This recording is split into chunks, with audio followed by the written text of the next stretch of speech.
الحمد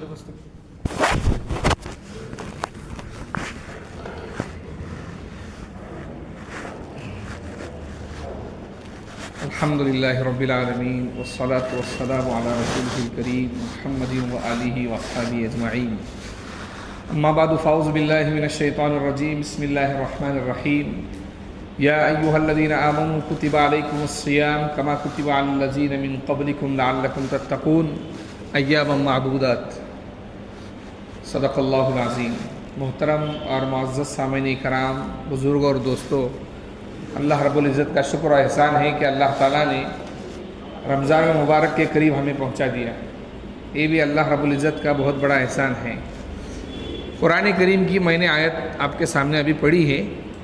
سب سے پہلے ہمیں یہ جاننا چاہیے کہ روزے کی حیثیت کیا ہے ہمارے اسلام میں، اور پرانے زمانے میں روزے رکھنے کے طریقے کیا تھے. ایک روزہ ہے جس کو صوم داؤدی کہا جاتا ہے. داؤد علیہ السلام کے زمانے میں روزہ تھا. وہ روزہ کیا تھا کہ لگاتار روزے رکھنا ہے.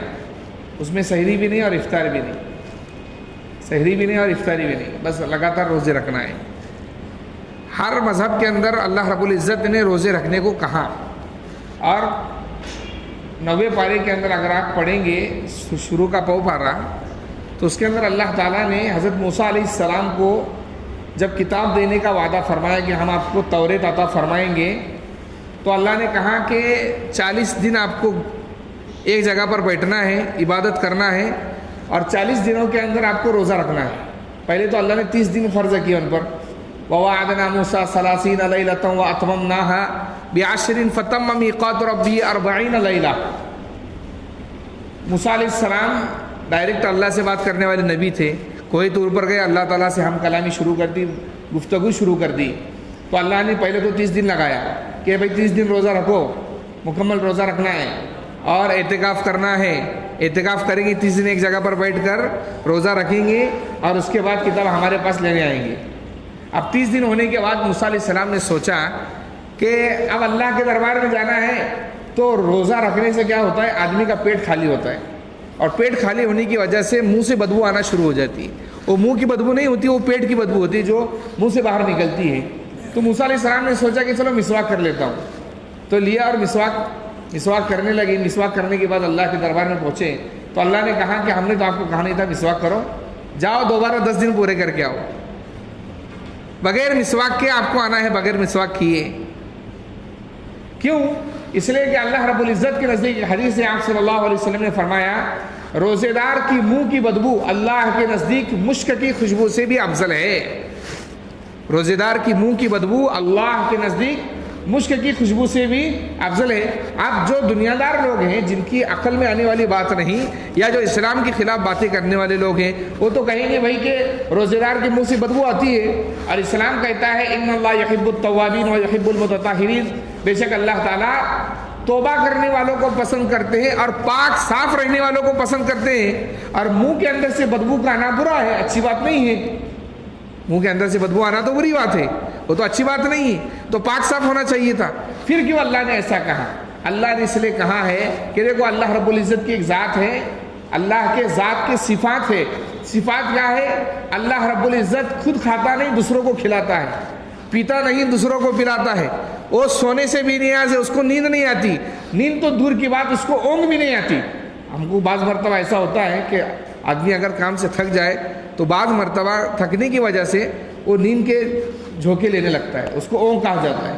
اللہ کہتے ہیں لا تأخذہ سینۃ ولا نوم، نہ اس کو نیند چھو سکتی ہے اور نہ اونگ چھو سکتی ہے اللہ تعالیٰ کو. اور روزے دار کیا کرتا ہے؟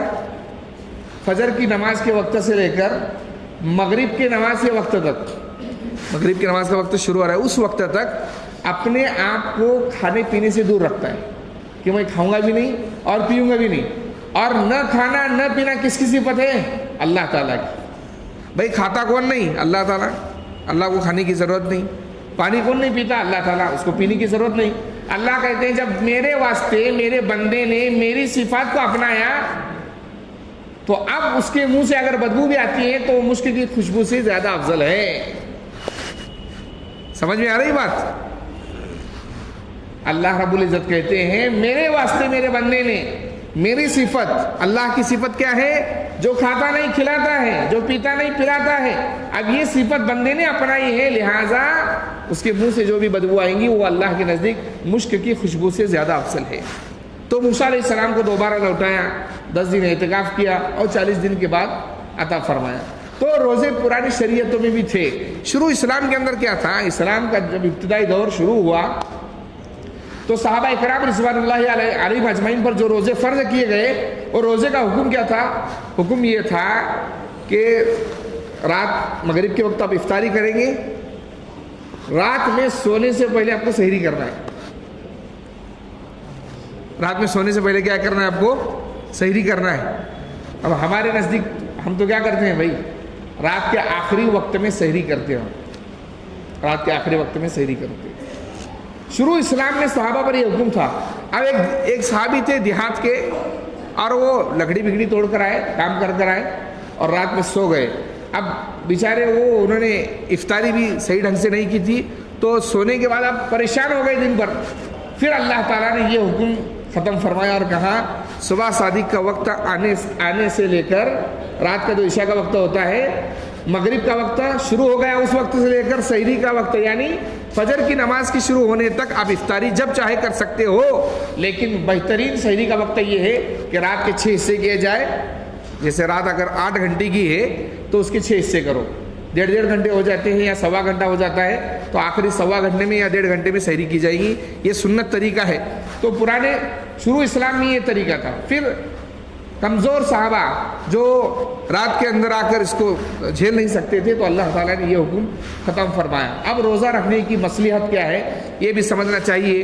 ہمیں معلوم ہونا چاہیے کہ کوئی بھی کام اسلام نے بغیر وجہ کے نہیں دیا ہے. اللہ تعالیٰ نے بغیر وجہ کے نہیں دیا ہے. اللہ رب العزت دیکھیے، ہم اپنے چھوٹے بچے کو جب وہ 2 سال کا رہتا ہے، 3 سال کا رہتا ہے اور بیمار ہو جائے تو ہم کیا کرتے ہیں؟ اس کو رونے لگے بخار کی وجہ سے تو ڈاکٹر کے پاس لے کر جاتے ہیں. ڈاکٹر بولتا ہے کہ بھائی اس کو انجیکشن دینا پڑے گی. اب اگر زندگی میں وہ آدمی جس نے کبھی انجیکشن دیکھی نہیں، جس کو دوا کا معلوم ہی نہیں ہے، وہ اگر آپ کے سامنے آ کر کھڑا ہو جائے اور آپ ڈاکٹر کو بول رہے کہ بھائی میرے بیٹے کو انجیکشن دو، تو وہ جس نے کبھی انجیکشن دیکھی ہی نہیں، جس نے کبھی دوا دیکھی ہی نہیں، وہ بولے گا یہ تو بچے کے ساتھ ظلم ہو رہا ہے. یہ تو بچے کے ساتھ کیا ہو رہا ہے؟ ظلم ہو رہا ہے. اس لیے کہ اتنی سوئی اس کے جسم میں داغی جا رہی ہے، سوراخ کیا جا رہا ہے اس کے ذریعے. لیکن باپ بولتا ہے کہ نہیں اس کو انجیکشن دے دو. کیوں؟ اس لیے کہ وقتی طور پر اس کو مشقت جھیلنا ہے، بعد میں جو پریشانی اس کو لگی ہوئی بخار کی وہ ختم ہو جائے گی. بس اللہ رب العزت بھی اپنے بندوں کے ساتھ رحمت کا معاملہ فرمانے آتے ہیں تو اللہ کے کچھ طریقے ہیں. جیسے باپ جو ہے اپنے بچے سے محبت کرتا ہے، اس کے محبت کرنے کے انداز الگ ہوتے ہیں. بعض مرتبہ بچے کو ڈانٹے گا وہ، اور شام میں جب آئے گا تو آہستہ سے کھانے کے لیے بٹھائے گا، ساتھ میں اس کی جیب میں چاکلیٹ رہیں گی، نکال کر اس کو دے دے گا تاکہ اس کے دل میں محبت باقی رہے. اللہ رب العزت کی شان بھی بہت کرم والی ہے، رحم والی ہے. اللہ رب العزت بھی اپنے بندوں کو گاہے گاہے 1 مرتبہ 2 مرتبہ چانس اور موقع دے کر اپنے رحمت کو جمع کرتے ہیں. اور بندوں کے لیے اللہ نے یہ طے کر دیا کہ آپ روزہ رکھیں گے. اب دیکھیے، ایک تو قانون ہے اللہ تعالیٰ کا کہ جیسے آدمی نے 8 گھنٹے ڈیوٹی کی ہے مہینے بھر تو اس کو آخر میں مہینہ ختم ہونے پر پیمنٹ دیا جاتا ہے. لیکن اللہ رب العزت نے نماز کے لیے تو کہا کہ بھئی اس کا جماعت کے ساتھ پڑھیں گے تو 27 گنا زیادہ ثواب ملے گا، اور فلاں تسبیح پڑھیں گے تو اتنا ثواب ملے گا، سبحان اللہ 1 مرتبہ کہیں گے تو زمین و آسمان کے درمیان جتنی خالی جگہ ہے سب اتنا بھر کے ثواب ملے گا. لیکن اللہ نے روزے کے متعلق کیا فرمایا؟ الصوم لی وانا اجزی بہ، الصوم لی وانا اجزی بہ، کہ روزہ میرے لیے ہے اور میں روزے کا بدلہ دوں گا. فرشتے، اس لیے فرشتے رمضان کے اندر ان کی روزے کی ڈیوٹی خالی ہوتی ہے. کیا کرتے ہو؟ روزے کا ثواب نہیں لکھتے، روزے کا ثواب. اور روزہ ایسا عمل ہے، جیسے کچھ اعمال ایسے ہیں جس کے اندر ریاکاری نہیں ہو سکتی، دکھلاوا نہیں ہو سکتا، اس کے اندر ریاکاری ہو سکتی نہیں ہے. تو اس میں سے ایک عمل ہے روزے کا. روزے کے اندر ریاکاری کیوں نہیں ہو سکتی؟ اس لیے کہ روزہ آدمی نے ہمارے سامنے تو روزے سے ہو، اب وہ باتھ روم کے اندر چلا جائے یا اکیلے کمرے کے اندر بیٹھے اور وہاں پر پانی کی بوتل رکھی ہوئی ہو، اب وہ پانی پینا چاہے تو کوئی دیکھ رہا ہے اس کو اللہ کے علاوہ؟ کوئی نہیں دیکھ رہا ہے، پھر بھی اس کے باوجود اکیلے کمرے میں بیٹھ کر پانی کی بوتل سامنے رکھی اس کو ہاتھ نہیں لگاتا ہے. تو اس لیے روزے کے اندر ریاکاری نہیں ہو سکتی. تو فرشتے اس ڈیوٹی سے خالی ہوتے ہیں. اللہ رب العزت اس روزے کا بدلہ خود دیں گے. اب ایک واقعہ سناتا ہوں. واقعات بھی جو ہماری جو ہے مثالیں کھول دیتے ہیں. واقعات اس لیے بیان کر دی جاتے ہیں. ایک بادشاہ تھا، اس کا ایک غلام تھا ایاز، اور غریب تھا وہ. پرانے زمانے میں بادشاہوں کے 9 رتن ہوا کرتے تھے. 9 رتن، جس کو 9 رتن بھی کہا جاتا ہے، یعنی 9 وزیر ہوا کرتے تھے. اور بادشاہوں کی حکومت بھی وزیروں سے چلا کرتی ہے. بادشاہ کو جتنی عقل نہیں ہوتی اس سے زیادہ عقل اللہ وزیروں کو دیا کرتا ہے. یہ وہ دستور ہے دنیا کا. تاریخ پڑھیں گے تو آپ کو معلوم ہو جائیں گی یہ بات. تو اس کے وزیروں میں 8 وزیر ایسے تھے اس بادشاہ کے جو ایاز سے جلا کرتے تھے کہ بھائی یہ بادشاہ کے بہت زیادہ قریب ہیں، بادشاہ کے بہت زیادہ قریب ہیں. تو بادشاہ کو بھڑکایا انہوں نے کہ یہ ایاز جو ہے آپ کی جو ہے غیبت کرتے رہتا ہے، آپ کے بارے میں الٹی باتیں بتاتے رہتا ہے، آپ کے خلاف پروپیگنڈا کرتا رہتا ہے، اب کیا کرنا چاہیے؟ تو بادشاہ نے کہا چلو آزما لے. بہت سب وزیر مل کر بول رہے ہیں تو شک ہو گیا. تو بادشاہ نے کیا کیا، کہا سارے وزیروں کو کہا کہ سب بیٹھ جاؤ، اور پھر غلاموں کو حکم دیا کہ جاؤ اور ہمارے دربار میں سے ہمارے قیمتی جواہر لے کر آؤ، موتی لے کر آؤ، ہیرے لے کر آؤ. اب لائے گئے دربار میں. اب سارے وزیر بیٹھے ہوئے تھے. بادشاہ نے کہا جس کو جو لینا ہے وہ لے لو، جس کو جو لینا ہے وہ لے لو. اب کسی نے 2 اٹھا لیے، کسی نے 3 اٹھا لیے، کسی نے زیادہ اٹھا لی. ابھی ایاز کھڑا ہوا تھا تو ایاز جو ہے بادشاہ کے بازو میں آ کر کھڑا ہو گیا. ایاز جو ہے بادشاہ کے بازو میں آ کر کھڑا ہو گیا. تو وزیر ہنسنے لگے اس پر. دیکھو کتنا بیوقوف ہے. جب بادشاہ نے لینے کے لیے کہا ہے تو اس نے لینے کے بجائے بادشاہ کے بازو میں جا کر کھڑا ہو گیا. تھوڑی دیر کے بعد بادشاہ نے کہا تم بیوقوف ہو، یہ عقل مند ہے. اور پھر اسی سے پوچھا ایاز سے کہ بتاؤ تم یہاں کیوں آ کر کھڑے ہو گئے؟ تو کہا بادشاہ سلامت، اگر کوئی 1 ہیرا لیں گا، 2 ہیرا لیں گا، 3 ہیرا لیں گا، وہ تو وقتی طور پر اس کے پاس رہیں گا. اگر بادشاہ ہی میرے ہو جائے تو سارا میرا ہو جائے گا. اگر بادشاہ ہی میرے ہو جائے تو سارا میرا ہو جائے گا. اللہ رب العزت کا دستور، قربان جائیے اللہ کی رحمت پر. اللہ کہتے ہیں جو کوئی بندہ رمضان کے مہینے کے روزے رکھے گا اس کا ثواب کیا ہے؟ میں خود اس کا بدلہ ہوں، میں خود اس کا ثواب دوں گا. اور بعض مرتبہ ایک حدیث کے اندر علماء نے اس کو دوسرے اعراب سے پڑھا، دوسرے طریقے سے پڑھا، اور کہا وہ اجزا بھی، اور میں ہی اس کا بدلہ ہوں. اب جس کو اللہ مل جائے تو اس کو ساری سلطنت مل جائیں گی. اس لیے اللہ رب العزت نے روزے کا بہت بڑا ثواب رکھا ہے. اللہ رب العزت دوسرے پارے کے اندر پارا ہوتا ہے، اس کے آگے اللہ فرماتے ہیں یا ایھا الذین آمنوا، اے ایمان والو، کتب علیکم الصیام، تم پر روزے فرض کر دیے گئے. اور اللہ نے امت کو، ہمارے مسلمان جیسے، معاف فرمائیے لیکن ہمارے مسلمان اس زمانے میں، اب گرمی کے موسم، دیکھیے حضرت علی رضی اللہ تعالیٰ عنہ ہمیشہ ایک تمنا تھی ان کی کہ اللہ تعالیٰ مجھے گرمی کے موسم میں روزے رکھنے کا شوق بہت رہتا ہے، تو اللہ سے دعا کرتے تھے کہ اللہ تعالیٰ گرمی کے موسم میں روزے عطا فرمائیے، روزہ رکھنے کی توفیق دیجیے. اب ہمارے کچھ مسلمان کیا کرتے ہیں، کام کرتے ہیں، سینٹرنگ کا کام یا کوئی بھی کام. یہ مسئلہ سمجھ لینا چاہیے. روزہ چھوڑنے کے کچھ عذر ہیں، جیسے کسی کی شوگر ہائی لیول ہے، اس کو کبھی بھی بھوک لگتی ہے تو وہ روزہ چھوڑ سکتا ہے، لیکن کب تک چھوڑ سکتا ہے؟ اس کا بھی ایک مسئلہ یہ ہے کہ اگر کوئی آدمی ایسا ہے جس کو روزہ رکھنے سے بیماری بڑھ جائیں گی، بیماری بڑھ جائیں گی، یا روزہ رکھنے سے اور زیادہ بیمار ہو جائے گا، یا روزہ رکھنے سے اس کی بیماری تو 4 دن میں ختم ہونے والی تھی بغیر روزے کے، اب روزہ رکھیں گا تو 8 دن لگیں گے، تو اسلام کہتا ہے کہ آپ روزہ چھوڑ دیں. اب شوگر بھی کچھ لوگوں کا ایسی ہوتی ہے کہ بھوک لگنے کی وجہ سے پیر اور ہاتھ کانپنا شروع ہو جاتے ہیں لوگوں.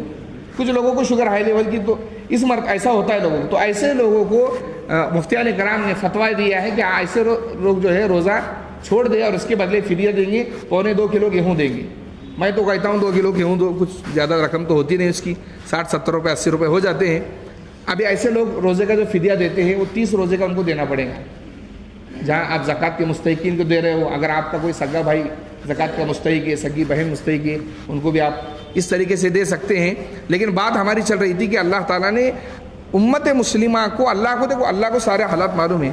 اللہ رب العزت امتوں کے حالات کو، لوگوں کے دلوں کے بھید کو جانتا ہے، اور قیامت تک جتنے لوگ آئیں گے سب کچھ اللہ کو معلوم ہے. لیکن آنے والی نسل کو اللہ تعالیٰ نے یہ سمجھانے کے لیے کہ روزے تمہارے لیے مشکل نہیں ہے. کیوں مشکل نہیں ہے؟ پچھلے لوگ بھی رکھا کرتے تھے، اب تم بھی رکھ لو.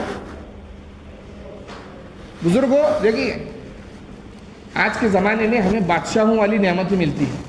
کون سی نعمتیں ملتی ہیں؟ بادشاہوں والی. دیکھیے آپ غور کیجیے اس بات پر. پرانے زمانے بادشاہوں کے گھروں کے اندر گھی کے چراغ جلا کرتے تھے. بادشاہوں کے گھروں کے اندر نوکرانیاں ہوتی تھی یا نوکر ہوتے تھے، وہ پنکھا جھولتے تھے، ہوا ملتی تھی. پرانے زمانے کے اندر روشنی کا انتظام ہر ایک کے گھر میں ہوتا نہیں تھا. رہنے کے لیے محفوظ گھر نہیں ہوا کرتے تھے. اللہ تعالیٰ نے ادنا سے ادنا آدمی کو بھی اللہ تعالیٰ نے پنکھا دیا ہے، گھر کے اندر ہوا لے رہا ہے، رات کے اندر لائٹ کا انتظام ہے. اتنی ساری نعمتیں ہونے کے باوجود اللہ قرآن میں فرماتے ہیں پچھلے لوگوں نے روزہ رکھا ہے، اب تم بھی رکھ لو. دلاسا دے رہے ہیں اللہ تعالیٰ. اب کیوں روزہ رکھنا ہے؟ روزہ اس لیے رکھنا ہے.